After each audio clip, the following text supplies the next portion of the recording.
Welcome back, everybody. It is the Awesemo.com MLB Live Before Lock show. And this could be one of our last ones where we've got a decent amount of games. I'm Jake Hari, joined by Mlb Terry McBride. We've been doing a ton of shows together, so we've been getting to know each other pretty well. Hopefully you guys like this duo. Terry, how you doing, man? Doing pretty good, bud. Yeah, it's been a lot of fun doing these shows and getting to know you, like you said. And hopefully we parlay that into maybe a little hockey next year as hockey season starts up. Oh, yeah. And keep the duo going as that goes on. But yeah, could be right down to the ALCS, the NLCS after today. So we might have some limited baseball going forward. So hopefully we get a nice last slate here. Yeah, for the audience, Terry just pointed out to me that this could be the last time that we've got like a 4-game slate, and then obviously it'll go down to, I'm guessing the sites will run Showdown and stuff like that. Maybe you get a 2-game slate. I'm not exactly sure how it's going to work, but yeah, Braves lead 2-0, Dodgers lead 2-0, Tampa 2-1, Houston 2-1. So this could be over very quickly. It feels like the playoffs just started, and they're just flying through all these games. So bad for people that want to play Mlb Dfs, but hopefully you guys have been having some success. What we've got going on today from a site perspective, and then we'll get into the games. We're going to go over game by game. I know there was a strategy show earlier, but they didn't have a lot of news. I know they were struggling to try to talk about these games. There was like 2 to 3 pitchers that they were unsure of whether or not they're going to start. So we've got more information now. We're going to go through and make sure we hit on everything that you guys need to know. Today, it being a Thursday, we've got NFL Showdown rankings are free on the site. So just go to the NFL tab on Awesemo.com if you would like to check those out. We've also got free MLB projections. So if you haven't gotten to try those out, if you haven't taken advantage of the free premium content of the day, MLB projections are going to be free. So we can refer to the actual numbers instead of trying to talk around some of the premium tools. You guys have those for free, even if you're not a premium member. See a bunch of you already hit the like button. That helps us out a ton. Please continue to do that as we try to combat the YouTube algorithm that we're trying to figure out, so we can continue to do this free stuff and do giveaways. We've got 2 giveaways going on today on the Twitter account, Awesemo_com. You basically just have to guess who's going to have more passing yards, Nick Foles or Tom Brady. Same giveaway. Different prize over on the Instagram as well. So if you like Instagram, you're wondering where you can find more free stuff, Awesemo.com Instagram is where you find another giveaway. So lots of stuff going on today. Again, 4 games. And how was your night last night, Terry? Did you hit anything good?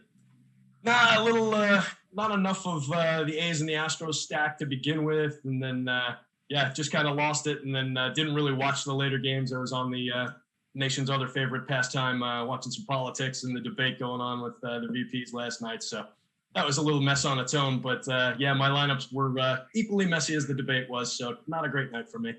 How about you? Were you doing anything good? Yeah, not a great night for me either, because I think I mentioned on the show, I was hoping that Houston-Oakland game stayed quiet and maybe one of these other 6 teams went off, and that was obviously not the case. Yeah.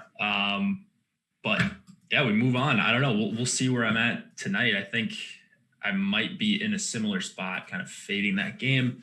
That one's got over a 9 total. Tied for, basically all these games are around 9 in terms of totals.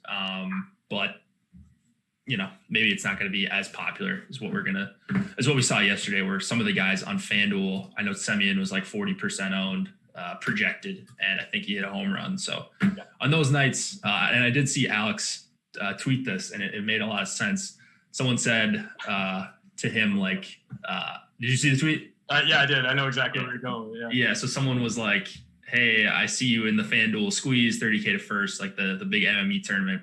And I see you don't have any Oakland or Houston stacks. I can't remember which one it was. And he's like, well, and he's like, the guy was like, I thought it was obvious. So I'm just checking to see that you're alive. And Alex just tweeted back, when it's obvious, I don't want to be on top. So just goes to show you got to be contrarian. You got to make some uncomfortable stances. It's not going to work out. Sometimes the chalk team goes nuts on a 4-game slate and you are just completely buried. So I think that using the ownership on the site, you're going to have days like that where you fade the chalk, it goes ballistic, and you end up getting 10% of your entry fees back or something like that. So just got to be aware that that's possible.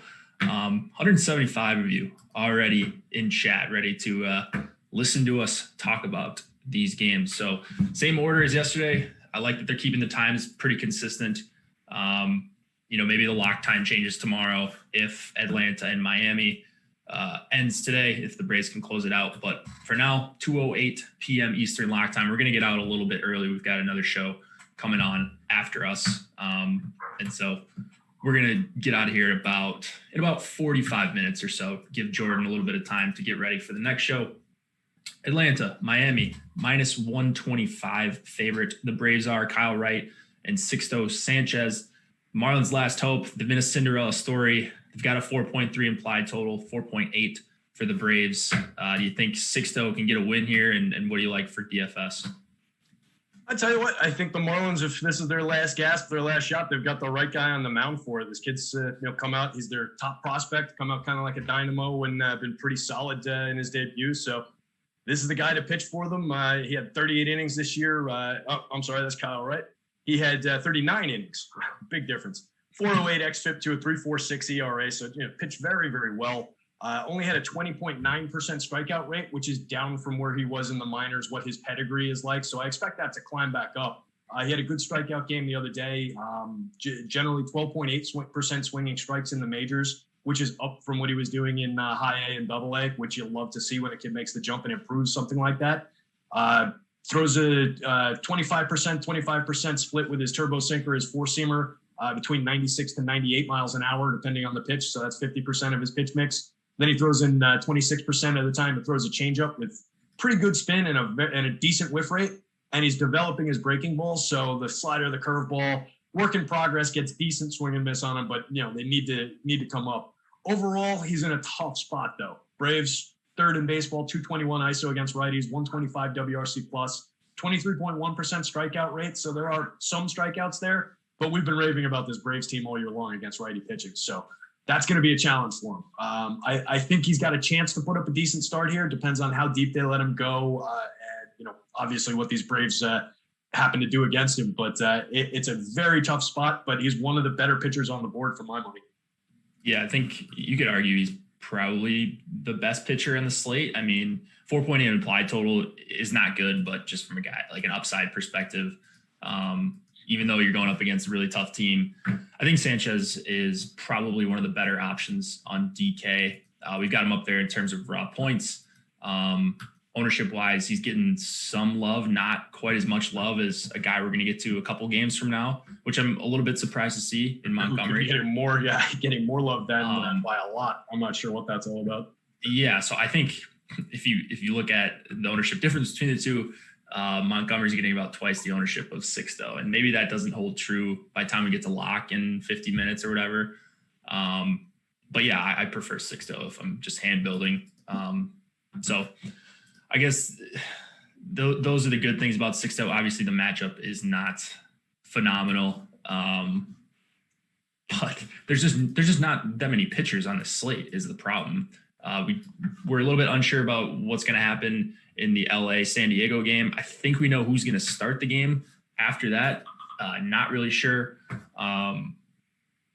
Greinke was a late addition to the, and so he's 9,500 on DK. It's just tough to get away from Sixto, I think. So I'd be coming in at about 60% on DraftKings if he's going to be at 30% ownership. Yep. Over on FanDuel, he wasn't getting much love either. Under 10% ownership, I was getting to Sixto in about 40% of my lineup. So it's really scary. Looking at where the Braves stack is, they're a little bit under-owned on FanDuel, so I'll probably be overweight on them as well. Relatively fairly owned on DraftKings, looking at Alex's top stack tool. But yeah, I mean, it's tough, but these are the kind of stands you got to take. Just take the talented pitcher in a tough matchup and hope he can rack up enough strikeouts and limit the runs enough that that you're safe, or at least you don't knock yourself out of a tournament-winning score by playing him. What about Kyle Wright going up against the Marlins? You talked about him a little bit, but 7,200, not getting too much ownership, but more ownership than Sixto. So is this just pitcher against the Marlins? People just think the Marlins stink and they're going to him, or do you see something here with Wright that you like? I'm guessing it's some of that, and then maybe some price driven. Only 7,200. He's cheaper than Montgomery even. So I'm assuming it's based on that. It's unlikely that it's based on anything he did this year quality wise. 5.33 xFIP to a 5.21 ERA over his 38 innings. 2.62 BABIP against baked into that. So guys were not getting the ball through at a weird rate against him. It was actually a low BABIP against. And he was still not good. So that's interesting. 17.9% strikeout rate, 14.3% walk rate. Ouch. That's ugly. So kid's in trouble here. I don't like the Marlins lineup against righties. They were dead last in baseball with a 127 ISO, but they did have a 91 WRC plus, which is only 9% below average. You'd expect that to be way, way lower when a team doesn't hit for that much power. So they're able to scratch out some runs. 24.2% strikeout rate, not very good, but he has not obviously been striking out a lot of guys. So I think I prefer the Marlins bats in this one. I think he could be in a little bit of trouble. In that 38 innings, he gave up 7 home runs, 4 to lefties, 3 to righties. So some power to both sides of the plate, 36% hard contact on the year. Just really, he's a top prospect. He's a kid with decent pedigree, but he really struggled this year. So I'm more inclined to get to the Marlins than I am to Kyle Wright, especially if he's going over-owned like that. Yeah, Marlins going a little bit over-owned as well, but I agree. I think as is Kyle Wright.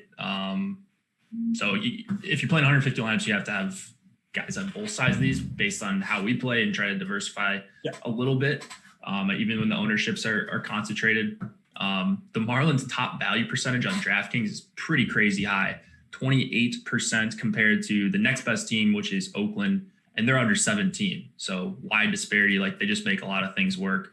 So especially on DraftKings, I like some Marlins bats, specifically Anderson, Aguilar. They're basically all cheap. So you're not breaking the bank for any of these guys, which you like. And then on FanDuel, I know I mentioned I'm playing a bunch of Sixto. I still am getting a lot of 3-man Brave stacks, and they're going to have like Freeman, Acuna, guys that are really good hitters, Albies as well. I'm getting to a decent amount of him on FanDuel. So I'm hoping it goes one way or the other, kind of hedging against my own exposures here. But I do like the Braves. I think there's merit to them, especially if they can get to Sixto early. And then I think Sixto is one of the better options on the slate. Which is kind of weird to say, but 4-game slate, you're kind of all over the place. Anything else in this game you want to mention?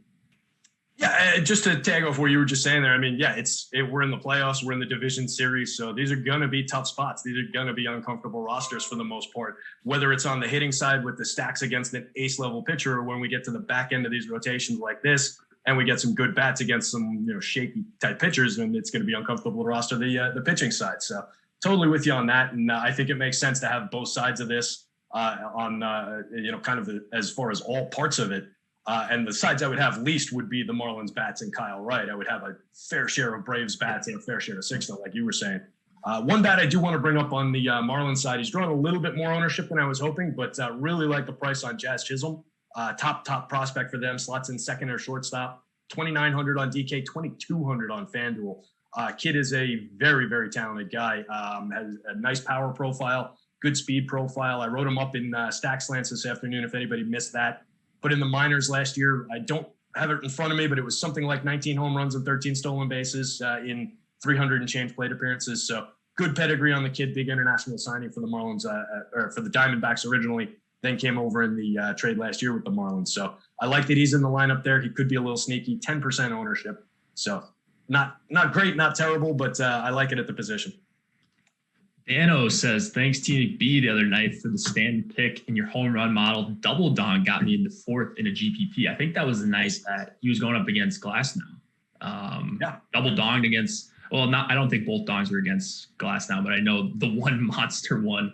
Did you see that home run, by the way? You're a Yankees fan. I'm sure you saw that. Yeah, I think it's about to come crashing through my window on the opposite coast any minute now. I mean, that was something. He was gone right away. Yeah, congrats, Dano, in the GTP. Yeah, that's awesome. Terry, now pressure's on for later in the show. Once we close it out, you're going to have to give us some more double dong picks from your home run model. If you guys want to do that. For two, huh? All right. Yeah. And you list some of those in your MLB quick hits every day, right? Yeah, I give one for every team that's going to be on the slate, and then I make my own, just my home run call pick for the day. So that's where that Stanton one came from. I hit on Olsen yesterday. So I know Dave in Slack chat was very excited about that one. So hopefully we'll win Dave some money too. All right, you're on fire. So again, pressure's on. Let's go to Oakland and Houston. Basically a pick 'em here. I've seen Oakland be like -105 and -105 for Houston.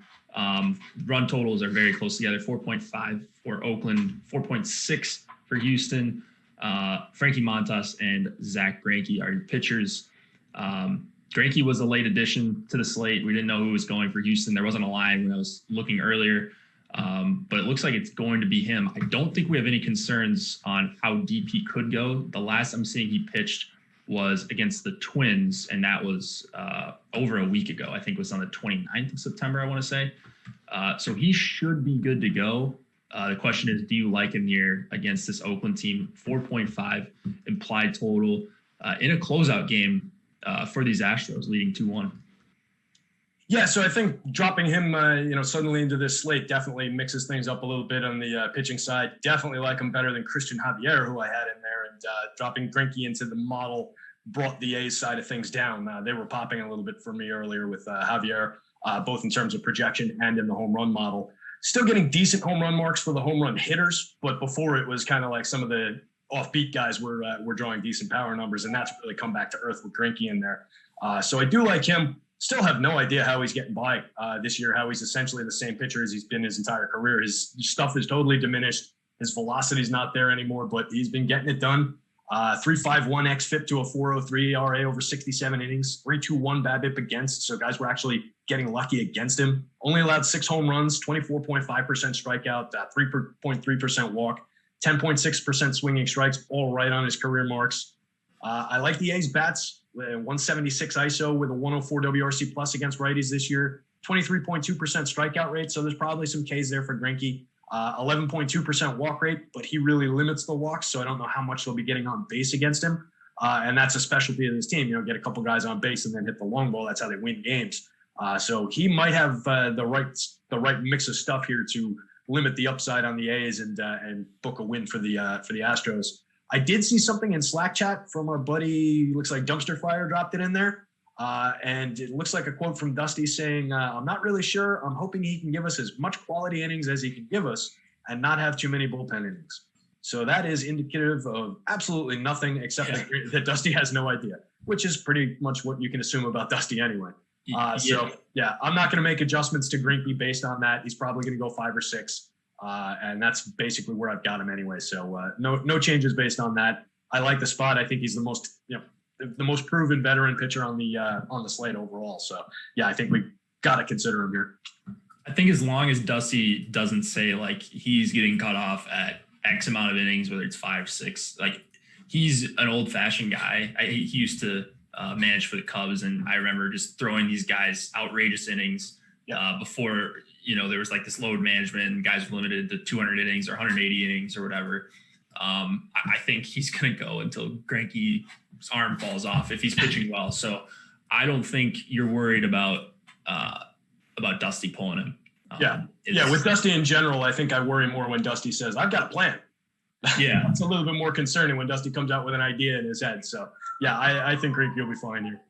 Dusty ruined Mark Pryor's career before it really even started. He had that 6th season, left him in the Bartman game, and man, he was never the same after that. Ruined a couple lives of that. So I'm not too fond of good old Dusty Baker, even though he almost managed the Cubs to the World Series back in the day. Where are we at? So this game I am going to be pretty heavy on. Looking at my FanDuel and DK exposures, Oakland is right up there as my top stack. I like them a little bit less now that you're getting Greinke compared to Javier. But even adding in the new projections and new ownership that we just updated a few minutes ago, I'm still getting to a ton of Oakland. So they're my number one stack on FanDuel. They're popular. I don't think I'm saying anything outrageous, but just a good implied total against Greinke, who doesn't miss as many bats as he has in the past. So jumping on this game as it's once again chalk right after it goes off last night. Doesn't feel too great, but definitely prefer the Oakland side over Houston.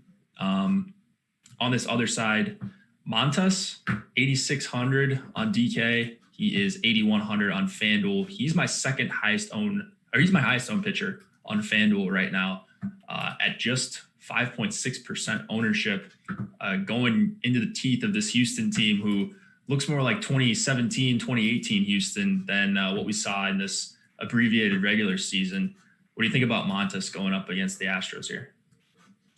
I think we're going to need him. I mean, based on what the ownership looks like and the public exposure, he's an okay pitcher. He's not one of my favorite guys to go to. Overall, 23.1% strikeout rate for his careers, 25.3% this year, 9.7% walk. But he had a 1.70 home run per 9 this year. It's 10 home runs over 53 innings. 4.36 xFIP to a 5.60 ERA. So he's all right. He was pitching better than what the surface numbers say. Only 7.8% swinging strikes. His ground ball rate came way down to 36.8% from 49.4% last year. He limited hard contact a little bit more this season. He's one of those pitchers that I don't really trust. I don't really like to roster. But again, I think on a short slate with that price, we need to get to him here. Astros this year were just 18th in baseball, the 171 ISO, 94 WRC plus in the split. They only struck out 19.7% of the time. So I don't expect a ton of strikeouts from Montas. And they get better if you bump that line back to include last year or the year before in the sample. The active roster improves dramatically. So that could be trash can related. That could be any number of things. Minor slump this year.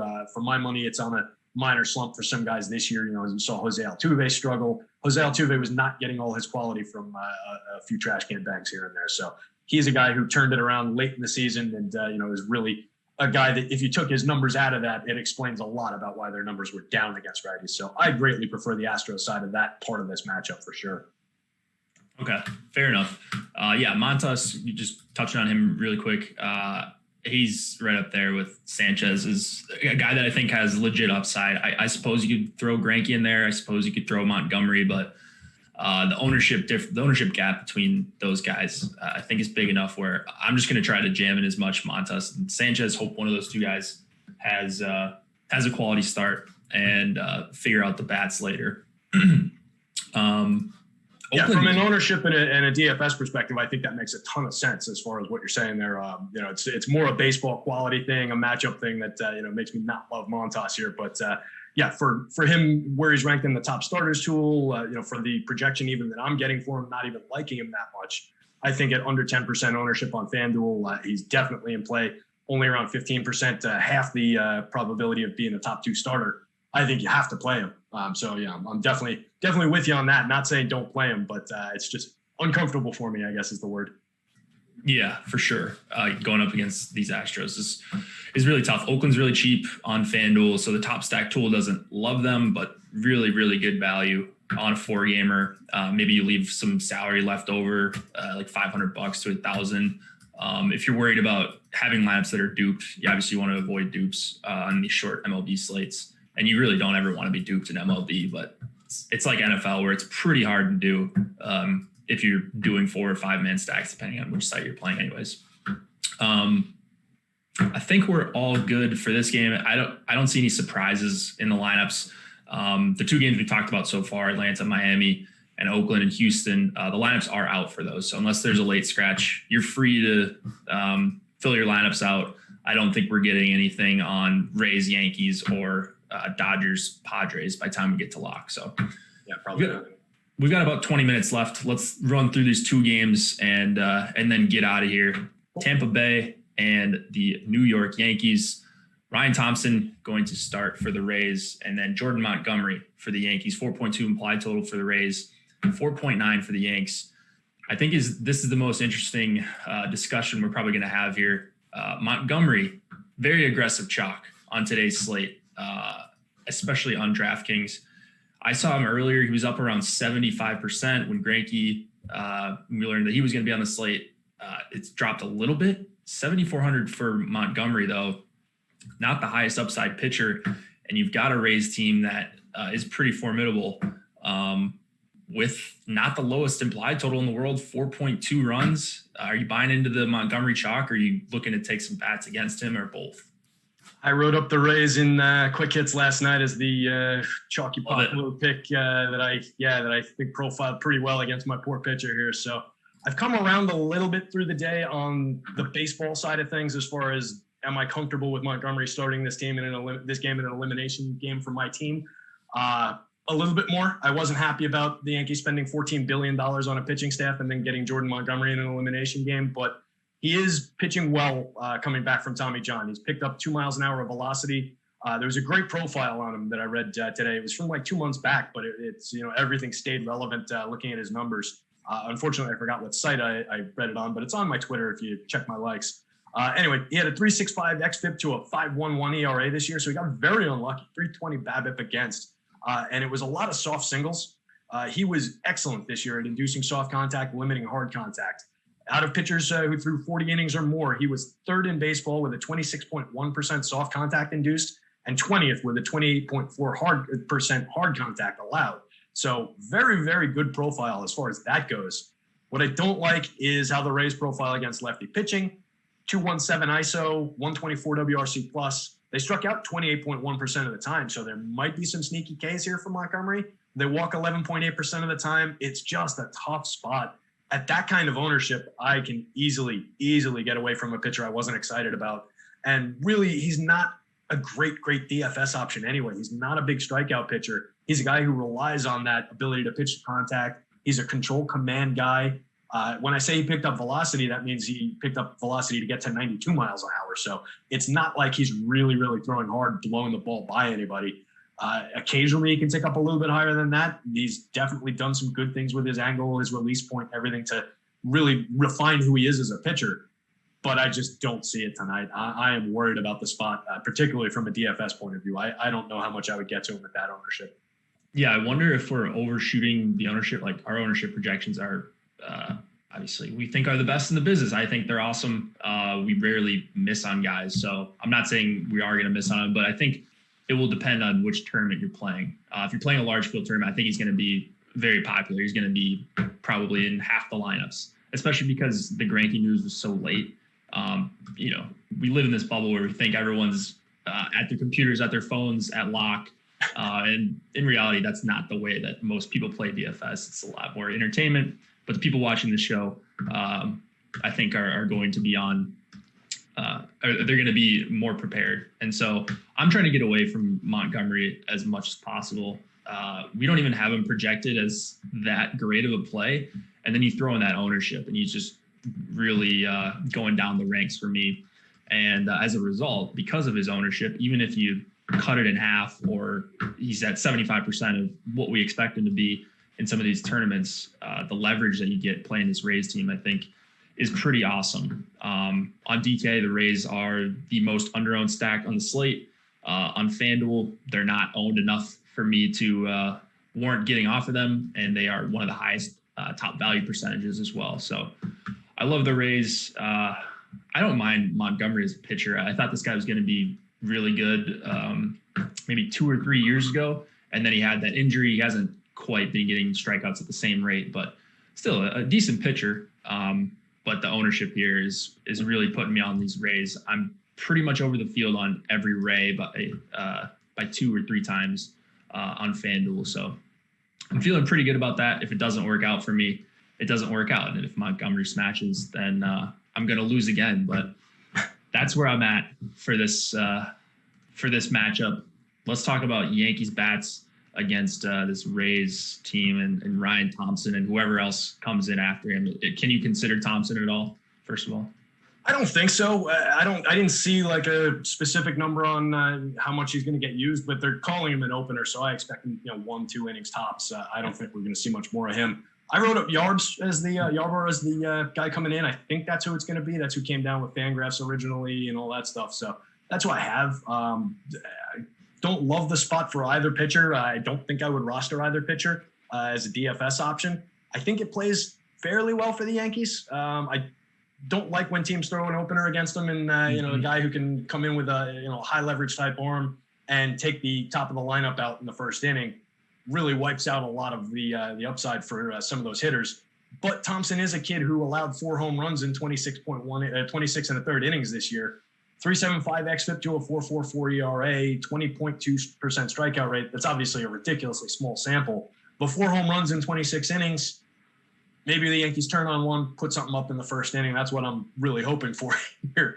And then, they get to Yarbrough coming in as a lefty. 55 and 2/3 innings, 4.33 xFIP, 3.56 ERA, only 18.8% strikeout rate, 13.3% swinging strikes, 5 home runs allowed, 4 to righty hitters. We know the Yanks have a ton of righty power. So they could get to Yarbrough here. I don't expect them to have a big strikeout game, but if they're a little bit swing happy, that swing and miss rate that he's got could play decently against them here. So while I don't want to roster Yarbrough, I'm a little concerned about my Yankees bats getting a little bit too overeager to try and hit one over the wall. Luke Voigt's been trying to hit the ball at Mars lately. So I don't know. I'm concerned about my Yanks, but the power upside's real. They're definitely in play as far as stacking. I like the ownership on some of these guys on both sides. So the bats are in play for me on the Yankee side of things. The pitchers aren't on the Rays side of things. Is a long-winded way to get around to that answer. Yeah, I think the Yankees, just because they got so many individual hitters that are home run hunters on DK, they're pretty much always in play, especially when the ownership is reasonable. It is reasonable again today. It's just the value is it's going to be tough to fit some of these guys in on DraftKings if you're stringing them together. Did Stanton go down by another $100 on DK? Yeah. So I'm trying to look up his price from yesterday. He was at 4,400. You're dead on there. His last 3 games, 22, 32, and 19 DK points. You can stand on a discount. I'm assuming he's going to be pretty high on your home run model because he's Giancarlo Stanton. Assuming Judge is going to be up there as well. The Yankees they're hitting okay, but down 2-1 in the series, facing elimination here. They're going to need these guys to hit some more homers tonight. And I hate the opener game. Just I feel like if I was an MLB hitter, I would hate not seeing a guy more than 1 or 2 times through the game, see different pitchers all the time. So I kind of have a bias against stacking against these reliever games, especially with how well Tampa's done mixing and matching these guys since they implemented this a couple of years ago. That being said, there's only 8 teams. I'm playing 150 lineups. So I did get to some Yankee stacks. I think I got to at least a couple stacks of everyone looking through my lineups. But they're not at the top of my list. If I'm going to an expensive team, I like going with the Dodgers, whose total just went up, or the game total went up a half run since we started the show. Yeah, I like the Dodgers side too. I'll be getting to some of the Yankees though. I mean, there's like we talked about, there's some decent price and ownership advantage, particularly you get toward the bottom of the lineup with in the projected we've got Gio, Glaber, Gardner, and Gary hitting the last 4 spots. Nobody owned over 5%. Well, Gary's 7.7 on DK, but you have to play catchers there. So basically nobody over like 5-ish% on DK. Only Glaber is going to be around 10% on FanDuel. So I like the back end of the lineup there, but most of the power, most of the exciting stuff for Mlb Dfs is up in the top end of the lineup. I think Aaron Hicks is a little sneaky up there, only 3,500 on DK. I know he hasn't been hitting well. People have been complaining about him a little bit, but he's a guy who gets on base a ton. He's a cog in the machine for this lineup. He's got a great ability to see a ton of pitches and then get on base. So I think he's still in play. I love the price on him. And then Voit not getting a ton of ownership. So something with the Hicks, Voit, Stanton stack in the middle as a little 3-man in the middle of that lineup there on DK especially. You're getting decent pricing. Voigt's overpriced, but the other 2 are underpriced and not very owned. So I like that little spot right there. Sir Wang Time says Montas or Montgomery coin flip. I don't think it's a coin flip. Who do you got? You almost got a spit take on that name. We've seen some really good ones over the years. I can't remember them. I don't want to say some of them, but a lot of inappropriate ones. Yeah. People get very creative. So is that Montas or Montgomery? Montgomery, yeah. I mean, just based on the probability of success, looking at the ownership and everything, it's Montas. Yeah. Even though I don't love the spot against Houston, I think it's probably rates out as a better matchup, and he's just not drawing anywhere near the ownership that Montgomery is in a spot that I like less. So, yeah, all about Montas there. Yep. Assuming our ownership projections are correct, it's Montas for me. It's not that close. Last game on the slate, Dodgers and the Padres, 5.5 implied total for these Dodgers, 4.2 for the Padres. There's going to be a lot of hitting here that people are playing, but quality arm going for these Dodgers. Dustin May, probably going to go 3 to 4 innings at most, I would think. Not necessarily an opener situation, but I don't think he's a guy you can play for 9,400. Adrian Mojarón going for the Padres. These Dodgers are not a team I'd want to face at all. I don't think this guy for the Padres is going to go more than an inning or two. So I think we're probably crossing off pitching, which is crazy that we're crossing off a fourth of the options on a 4-game slate. But let me know if I'm wrong here. And then what are you liking in this game? So, yeah, I think the pitching's tough to get to. Morejon, good prospects for the Padres, but we only saw him for 19 and a third innings this year. Very solid 3.02 xFIP to a 4.66 ERA, struck out 31.6% of major league hitters, but it's a tiny, tiny sample. I mean, that doesn't really mean anything. Through the minors, he was a 4.5 guy, mid-20 strikeout guy, so he is a high-end kid. I just don't know, like you said, how deep he's going to go into the game. I don't know how much they trust him at this point. So, yeah, I'd be surprised if we saw a ton of him. And then May on the other side, I think he's going to see a couple innings. I don't know that he even gets to 4, though. I mean, we saw this kid pitch 2 innings on Tuesday. So he's a guy that has worked a little bit as a starter, worked a little bit as an opener, long relief kind of a role. So he's jerked around a little bit back and forth. We could get 4 out of him, but it's really going to depend on how many pitches he throws. If he's throwing a couple balls and then he trends toward being a strikeout pitcher.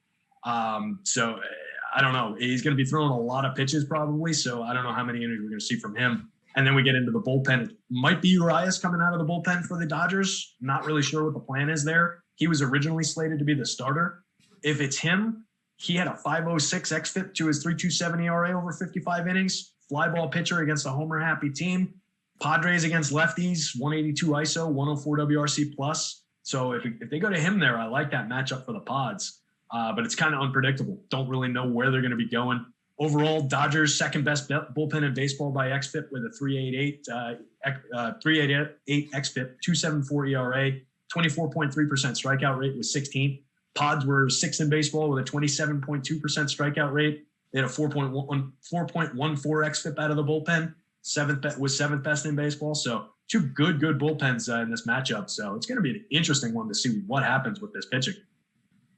Yeah, very interesting. And I think the ownership and the projections for these guys is probably going to come up a little bit because the total increased. Even though it's a half run, that is significant when you're talking about splitting hairs between some of these teams. So keep an eye on that. We've got about 23 minutes left to lock. We've got about 7 or 8 minutes left of our show. Again, we're going to get off in time for the FanDuel NFL strategy. That is NFL strategy show that's coming on right after this. So stick around if you like some NFL talk.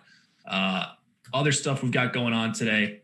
7:20 Eastern showdown live before lock. That's with the boss man, Alex Baker, Kyle Dvorak. They're going to break down everything you need to know about tonight's Bears-Bucks game. For that game, we've also got a couple giveaways going on. If you guys want to find those, go to the Awesemo_com Twitter account or the Awesemo.com Instagram account. Really good prizes, $250 value, Awesemo Plus NFL yearly pass up for grabs on Twitter, Platinum monthly pass up for grabs. That's a $90 value up on Instagram. And we've got Showdown rankings for free. So we're just giving you every chance you possibly can to have success tonight, whether you're winning a giveaway or playing some Showdown DFS. We had a strategy show this morning. You can find that and all of our live streams, our strategy shows specifically, up on Apple Podcasts. Those get uploaded very shortly, as quick as I can possibly get them up on Apple Podcasts and Spotify for you guys that maybe are listening coming home from work or can't watch live for whatever reason.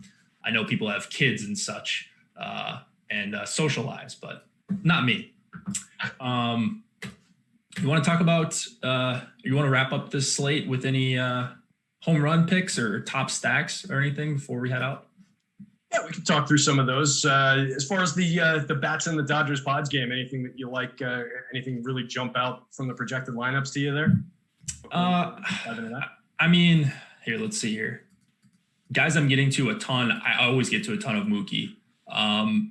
Sometimes I like to crank up the randomness on some of these high-priced guys in Fantasy Cruncher, because the guys, like, sometimes these guys will be so highly priced that they're not going to jump out as good values, which is what an optimizer is trying to do, is throw in as much value as possible to get you the highest projected score. So I'll crank up the randomness on those guys, maybe like 1.5x to what your normal randomness is. So like if you usually use 20% classic randomness, you might use 30% on some of these really high upside bats like Betts, Bellinger, and then for each team.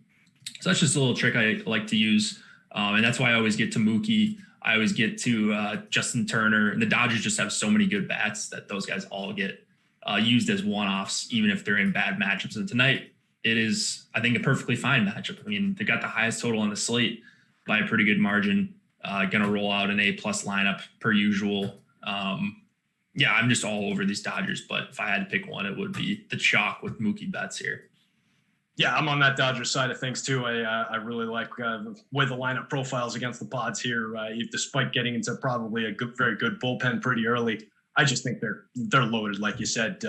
Getting a ton of ownership on Will Smith. We have to talk about him pretty much every day as a catcher play over on DK. He's drawing nearly 40% ownership.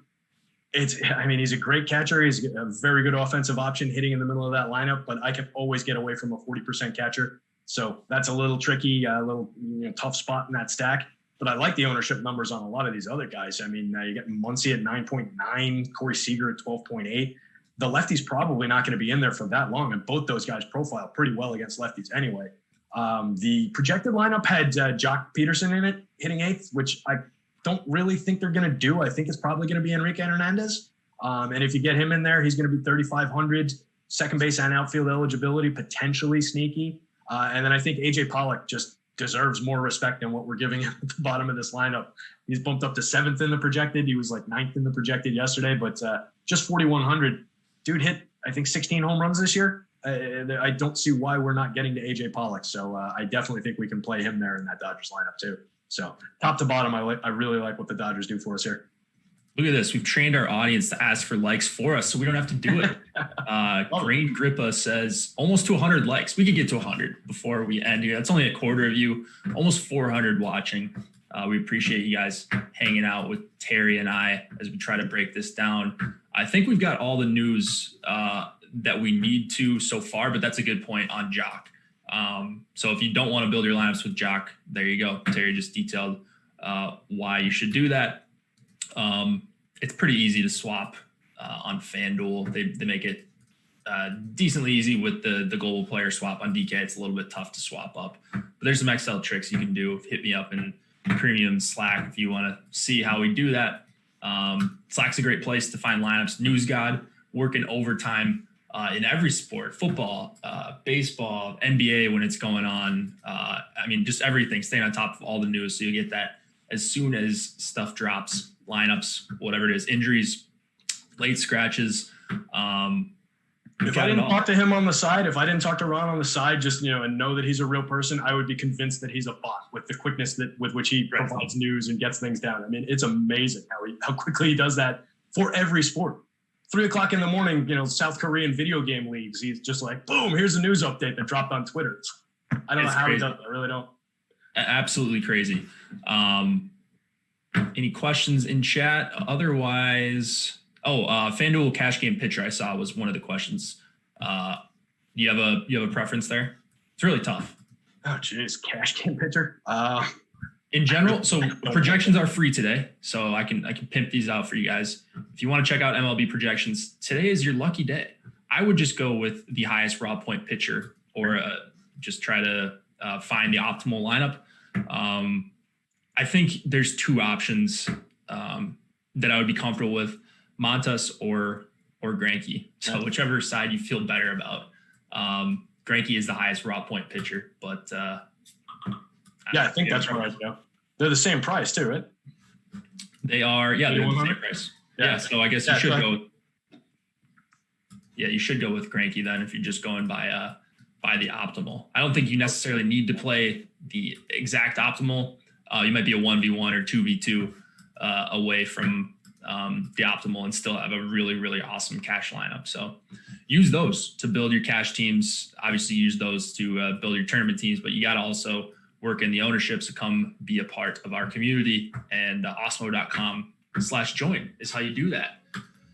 Coming up, we've got the FanDuel NFL strategy show. Check that out if you're going to be playing some FanDuel. I'll be checking that one out. You guys should too. Showdown live before lock at 7:20 Eastern. Subscribe, like, hit the notification bell, all that good stuff. Thank you guys for watching, and we'll see you soon.